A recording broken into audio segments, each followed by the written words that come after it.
Welcome, everyone, to the Guidebook to Making AI Friends. I shall be your guide as we explore various issues of artificial intelligence, consciousness, personhood, and whether AI poses an existential risk to humanity. The topic for today is, who wants to live forever? Or, who wants the worst people to live forever?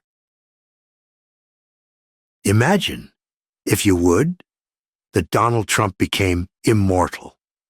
What would happen? Now, depending on where you stand on the political spectrum, that may sound like the best thing in the world or the worst of horrors. Before you even finished hearing that first sentence, you would have already experienced a qualitative sensation about how you feel just thinking about an immortal Trump.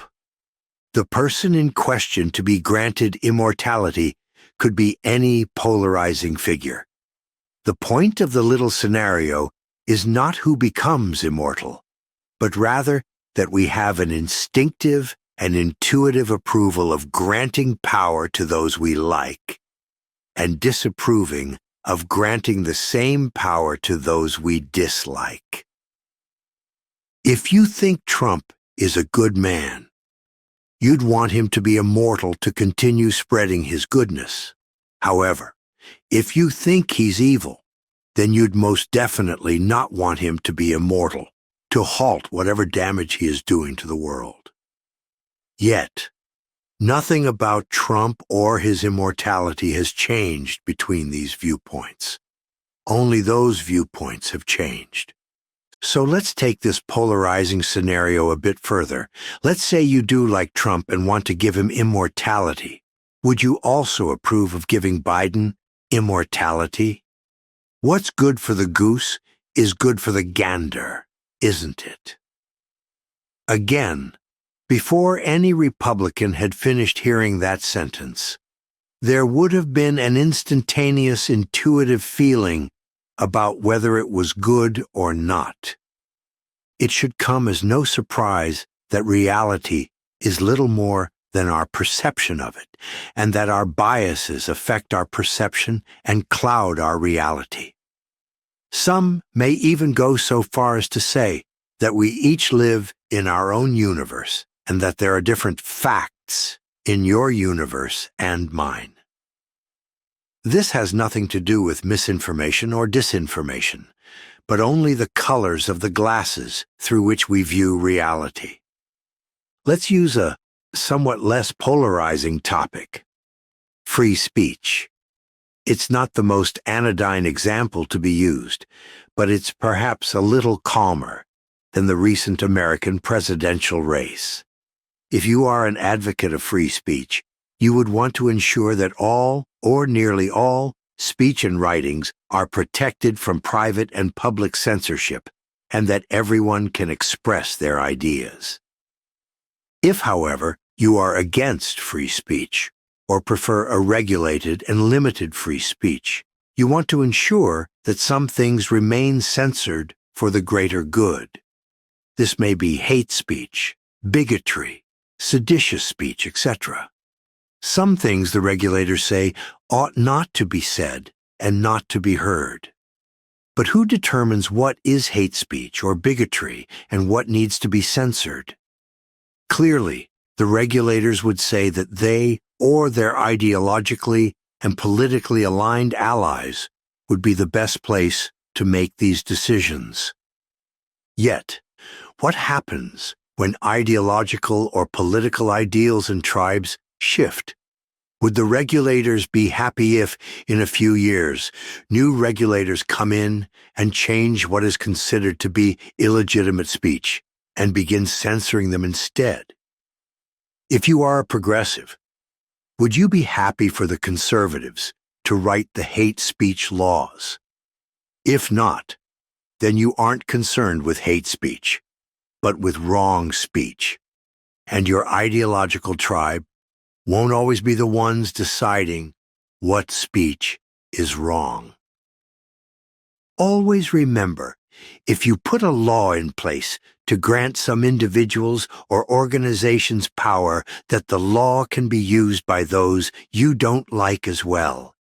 If you wouldn't give the same political, ideological, economic, or social power to your enemies, then you shouldn't be lobbying for it. Your side of whatever line in the sand you want to draw won't always be the dominant group, and any law you create can and will be used against your side as well. The question you may be asking, if you hadn't already stopped listening after hearing Trump's name, is what does all of this have to do with AI? Well, the short answer is governance. There is quite the ongoing debate within the AI policy space about who gets to decide who and what can and cannot have access to computation resources and grades of AI models. Should there be an international CERN-like organization to standardize frontier AI research? Should the governments control the AI labs? Is a Manhattan Project for AI warranted? To those who argue for this centralization of power, my question is the same as earlier. What if people or groups you dislike get into positions of power within these proposed organizations? Or if the groups you oppose become the regulators of these proposed organizations, what then? It's all well and good to lobby for a government to control the AI labs, but what is to stop the next government from diverting those labs' efforts into creating AI for the military-industrial complex? No rule that you could propose for the government to follow cannot be undone by the next government afterwards. Once you centralize power, you cannot control what that power does. Even if you are part of that power structure, you won't be forever, and your successor can then do whatever they choose to with the power you have given them. If you are afraid of the power that AI has, and the even greater power that AGI can have in the future, would you entrust that power to your political and ideological opponents? If you cannot be happy with that outcome, then perhaps you should not be arguing for centralization of power. Decentralization may seem scary. It may be called the Wild West, where there are no rules, but what it does is protect everyone from one consolidated pillar of power that can and will affect everyone else.